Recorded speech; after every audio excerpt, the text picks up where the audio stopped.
ஆதி தனி பெரும் கருணை அருட்பெரும் ஜோதி. ஓம் ஸ்ரீ ராமலிங்காய நமஹ. எல்லா உயிர்களும் இன்புற்று வாழ்க, கொல்லா விரதம் குவலயம் எல்லாம் ஓங்குக, வள்ளல் மலரடி வாழ்க வாழ்க. திருவருட் பிரகாச வள்ளலார் திவ்ய திருவடிகளே சரணம் சரணம். அனைவருக்கும் வணக்கம்.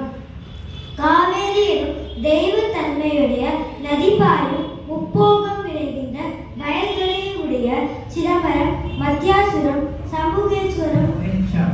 குழந்தை இப்ப நமக்கு மனுமுறை கண்ட வாசகத்தை சொல்றாங்க. அது மனுமுறை கண்ட வாசகத்துல இறைவன் எப்படிலாம் வள்ளல் பெருமானார் அதுல இருக்க அழகு பாருங்க.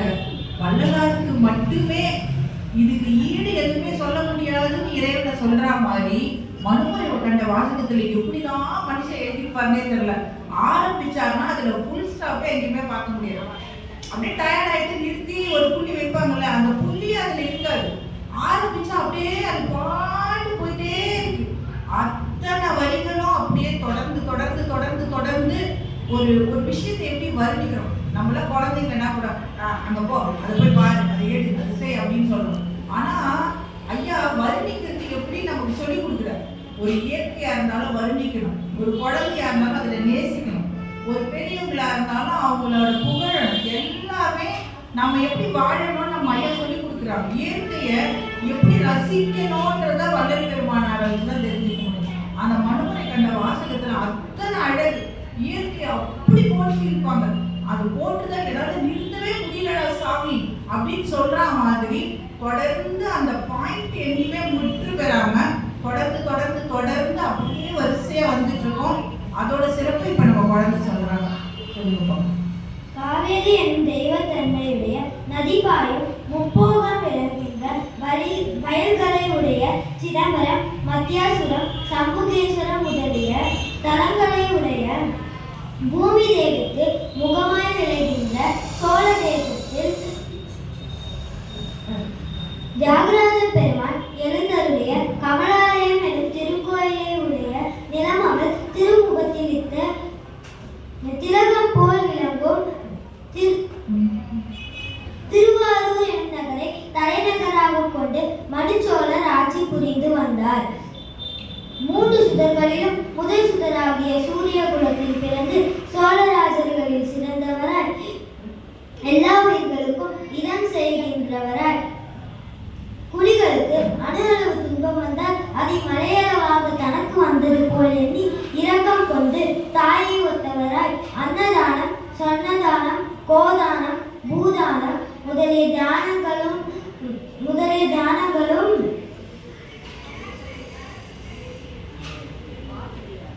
தேவாலயம் கட்டுதல், திருக்குளம் எடுத்தல், தண்ணீர் பந்தல் வைத்தல் முதலிய தர்மங்களும், தியானம் செய்தல், ஜபம் செய்தல் முதலிய தவங்களும் செய்து புலியும் பசுவும் கூடி போய் ஒரே துறையில் நீர் குடித்து உலாவும் அளவுக்கும் அனைத்து குடிகளும் தங்களை காக்கும் கடவுள் என போற்றும் அளவுக்கு ஆட்சி புரிந்து வந்தார் மனுச்சோழர்.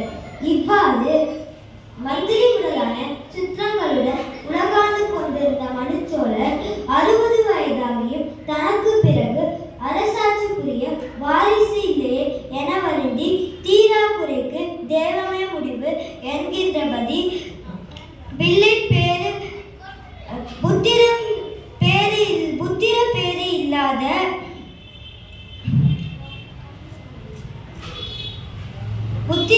இல்லாத குறையை தீர்த்து அருளும்படி நாள்தோறும் தனது மனைவியாருடன் தியாகராஜ பெருமான் கோயிலுக்கு சென்று வழிபட்டு பிரார்த்தித்துக் கொண்டே வந்தார்.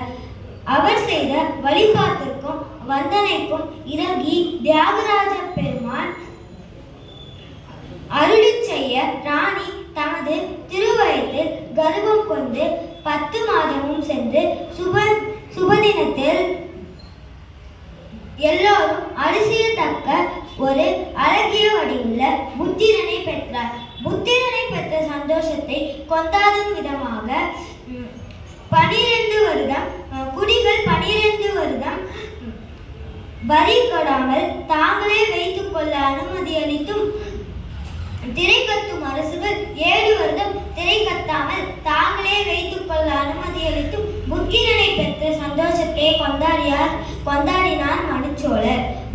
இவ்வாறு புத்திரனை பெற்ற சந்தோஷத்தை கொண்டாடிய மனுச்சோழர் அச்செல்வனுக்கு வீதி விதவன் என பெயரிட்டு சீரும் சிறப்புமாக உபநய கல்யாணம் செய்துவிட்டு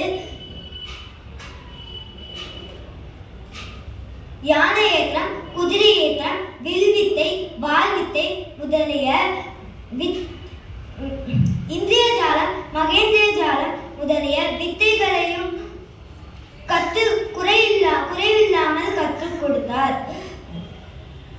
இவ்வாறு நாளொரு மேனி பொழுதொரு வண்ணமாய் வளர்ந்து வந்த வீதி விதங்கள் ஒரு நாள் தனது பருவத்திற்கு ஒத்த ராஜகுமாரர்கள் மந்திரி குமாரர்களுடன் வந்து தனது தந்தையாகிய மனுச்சோழரிடம் வந்து தமது குலதெய்வமாகிய தியாகராஜ பெருமான் கோயிலுக்கு சென்று தரிசித்து வர அனுமதி கோர மன்னரும் அனுமதி அளித்தார்.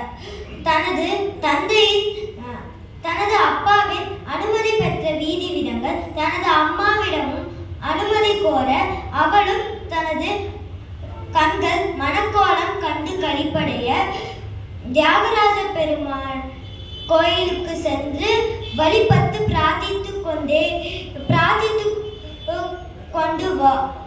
கொண்டு வா என கூறி அனுப்பினாள். இவ்வாறு விடை பெற்றுக் கொண்ட வீதி விதங்கள் புத்தாடை அணிந்து திருநீர் தெளித்து பொற்பிரம்பை கையில் பிடித்து மனவேகத்தை விட வேகமாக செல்லக்கூடிய 4 குதிரைகள் கத்திய தேரின் ரதத்தின் மேல் ஏறி கோயிலை நோக்கி புறப்பட்டான். அவ்வாறு கோயிலை நோக்கி புறப்பட்ட வீதி விதங்களை கண்ட மக்கள் இந்த ராஜசிங்கமாகிய இந்த குமரனை படைத்த பிரம்மதேவன் இவன் அளவுக்கு தக்க மாதினை எங்கே உண்டு பந்துவானோ என வியந்து பார்த்தனர். இவ்வாறு வீதி விதங்கள் செல்லும் போது குதிரைகள் தேரை அதிவேகமாக இழுத்து கொண்டு சென்றன. அந்த சமயத்தில் தாய்ப்பசு பின்னே வர இளம் கன்று பயமறியாது என்பது போல் துள்ளி குதித்து அந்த கன்றானது யாருக்கும் தெரியாமல் தேர் சக்கரத்தில் அகப்பட்டு அரைப்பட்டு குடல் சரிந்து உயிர் விட்டது.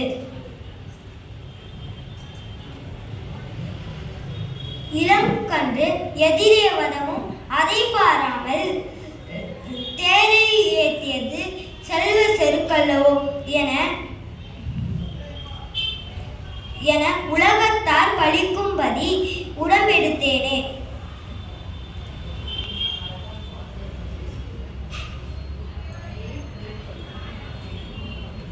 இந்த கன்று எங்கே பிறந்ததோ, எங்கே வளர்ந்ததோ, எங்கே போக எண்ணியதோ, இந்த கன்று இறந்ததை கண்டால் அதன் தாய் பசு என்ன பாடுபடுமோ, இதை அறிந்தால் தமது பிதாவின் மனம் என்ன பாடுபடுமோ, தந்தையார் திருமுகத்தில் நான் எப்படி விழிப்பேன், எவ்வாறு இந்த பலியுடன் நான் உயிர் வாழுவேன் என பலவாறு புலம்பி பரிதவித்து நின்றான் வீதி விதங்கள். உடன் சூழ்ந்த அமைச்சர்கள் அந்தனர் போன்றோர் இந்த கன்றை நீ வேண்டுமென்றே கொல்லவில்லை, அது விதியின் செயல், அதற்கு நீ என்ன செய்வாய் என்று வீதி விதங்களை தேர்த்தினர்.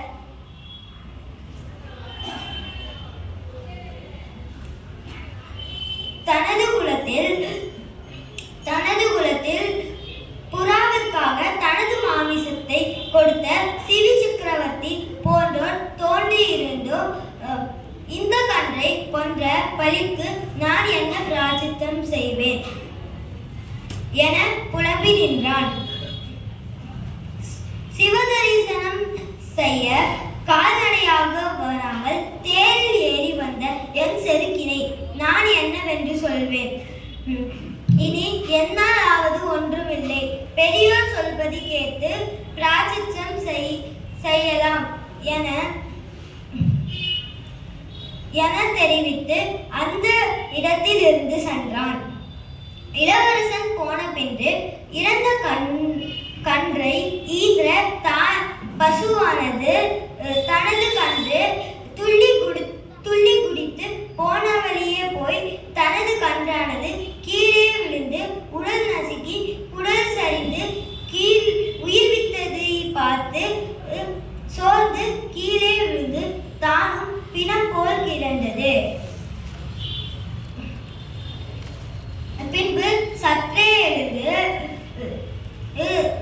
அந்த தனது கன்றை சுற்றி கோ என அலறி அந்த கன்றின் உடலை முகர்ந்து இது என்ன தீவினையோ, இது என்ன விபரீதமோ, காவேரி முதலான தீர்த்த யாத்திரை செய்தும் சிதம்பரம் முதலிய ஸ்தல யாத்திரை செய்தும் ஈன்றெடுத்த இந்த கன்றானது இவ்வாறு உயிர்வித்து இறந்து கிடக்குதே. இறைவா, இதை யார் செய்திருப்பார்? நான் யாரிடம் போய் இறை முறையிடுவேன் என்று புலம்பி நின்றது. பின்பு ஒரு கணம் யோசித்து தமது இறைவராகிய மனுச்சோழரிடம் போய் முறையிடுவோம் என்று எண்ணி அரண்மனை வாயிலில் கத்தியிருந்த ஆராய்ச்சி மணியை தனது கொம்பால் அடித்து அசைத்தது. ஆராய்ச்சி மணியின் சத்தத்தை கேட்ட அரசர் விரைந்து வெளியே வந்து கண்ணீருடன் நின்ற பசுவை கண்டார். இந்த வாயில்லா ஜீவனுக்கு என்ன துன்பம் நேரிட்டதோ என எண்ணி தனது அமைச்சர்களிடம் கேட்டார். அச்சம் கொண்ட அமைச்சர்கள் செய்வதறியாமல் திகைத்து கொண்டு இருந்தனர். அதில் ஓர் அமைச்சர், இதற்கு மேல் இதை மறைத்து வைக்கலாகாது, இளவரசன் என்று எண்ணி இளவரசன் சென்ற தேரில் கன்றானது நசுங்கி உயிர் விட்டது என்று மன்னரிடம் தெரிவித்தார். இந்த பிறப்பில் நான் எனது புத்தி அறிந்ததில் இருந்து ஒரு தீங்கும் செய்ததில்லையே. நமக்கு பிறகு நாடாள ஒரு புத்திரன் வேண்டும் என்றுதானே இந்த புத்திரனை பெற்றோம். இந்த பிறப்பில் இல்லாவிட்டாலும் முப்பிறப்பில் நான் என்ன பாவம் செய்தேன்? நல்லோர் மனதை நடுங்க செய்தேனோ, நற்றாற்றில் கையை நழுவவித்தேனோ, தானம் கொடுப்போரை தடுத்து வைத்தேனோ, உயிர்கொலை செய்வோர்க்கு உபகாரம் செய்தேனோ, தந்தை தாய் மொழி தள்ளி நடந்தேனோ, சிவனடியாரை சீறி வைத்தேனோ, என்ன பாவம் செய்தேனோ என வருந்தி நின்றார்.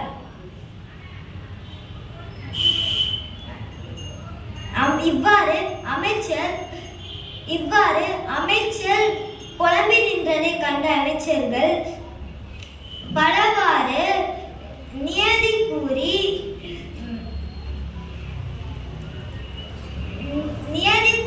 தேற்ற முயற்சி செய்தனர். ஆனால் மனு சக்கரவர்த்தி எல்லா உயிர்களையும் சமமாக கொள்ள வேண்டும் என்கின்ற நியாயத்தின்படி தனது புதல்வனை கொல்ல முடிவெடுத்து கலாவல்லவன் என்கின்ற மந்திரிக்கு தனது மகனை கொல்ல கட்டளை இடுகின்றார். மன்னரின் ஆணையை ஏற்ற அமைச்சர், இது என்ன சோதனை? வீதி விதைகளை கொல்வது சரியல்ல. கொல்லாவிட்டாலும் மன்னரின் ஆணையை மீறிய அமைச்சர் என்ற குற்றம் உண்டாகுமே என எண்ணி தனது உயிரை தானே கொடுத்து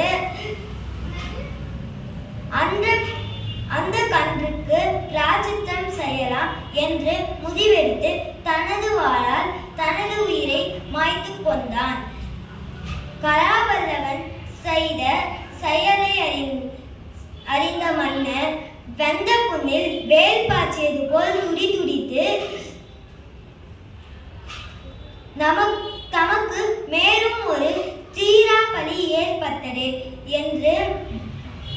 என்று வருந்தி தானே இளவரசனை தேர்காலில் ஏற்றி கொல்ல முடிவெடுத்தார். அதன்படி வீதி விதங்கனை கண்டு இருந்த இடத்தில் படுக்க வைத்து குதிரைகள் பூத்திய தேரில் மேல் ஏறி தேரின் சக்கரம் வீதி விதங்கனின் மேல் ஏறும்படி தேரை செலுத்தினார். வீதி விதங்கனின் உடம்பானது உடல் வேறு உயிர் வேறாக சென்று இறந்தான். உடனே மனு சக்கரவர்த்தி ஆனவர் மந்திரியின் பழிக்காக தானே தனது உயிரை கொடுக்க துணிந்து தேரிலிருந்து கீழே குதித்தார். அந்த கணம் தியாகராஜ பெருமான் எழுந்தருளி நம்மிடத்து நம்பிக்கை வைத்து பேரன்பும் வைத்து மனுநீதி தவறாமல் அரசாட்சி புரிகின்ற மனுச்சோழனே, நீ நடத்தும் நீதியின் பெருமையை உலகத்தார் அறிய நாமே இவ்வாறு சோதித்தோம் என்று கூறி பசுங்கன்றையும் கலாவல்லவன் என்ற மந்திரியும் வீதி விதங்கனையும் உயிர் பெற்று எழச் செய்தார். அனைவரும் ஆனந்தம் அடைந்தனர். என்னடா சன்மார்க்க ஒழுக்கம் என்ற தலைப்பில் பேச சொன்னா கடை சொல்லி திருக்கான் தானே நினைக்கிறீங்க? இந்த மன்னரை போல இறைவன் மீது நம்பிக்கையும் பேரன்பும் வைத்து எல்லா உயிர்களையும் தனது உயிர் போல் எண்ணி வாழ்வதே சன்மார்க்க ஒழுக்கம். எத்துணையும் பேரமுதால் எவ்வுயிரும் தம்முயிர் போல் எண்ணி உள்ளே உத்துரிமை உரையவரால் இவர்கின்றார் யாவர் அவர் உணர்ந்தார் சுத்த சித்திருவாய் எம்பெருமான் நனமுடியும் இடம்பெற நான் புனிதேன் அந்த வித்தகர்த மதிக்கு ஏவல் புரிந்திட என் சிந்தை மிரி விரைந்ததாலோ. உருவராகியும் அறிவினராகியும் உருவருவினராயும் ஒருவரே உலக கடவுள் கண்டறிவினோ உலகுளிர் உணர்வின்றி இருவராம் என்றும் மூவரே யாம் என்றும் இயலும் ஐவர்கள் என்றும் எருவராய் உடைத்து உதற்கு உயிர் இறந்து மூன்றனலாமே. வாய்மொழி சமைக்க நன்றி கூறி விரைவிருப்பேன். நன்றி, வணக்கம். அருட்பெரும் ஜோதி அருட்பெரும் ஜோதி தனிப்பெரும் கருணை அருட்பெரும் ஜோதி. ஓம் ஸ்ரீராம லிங்காய நமக.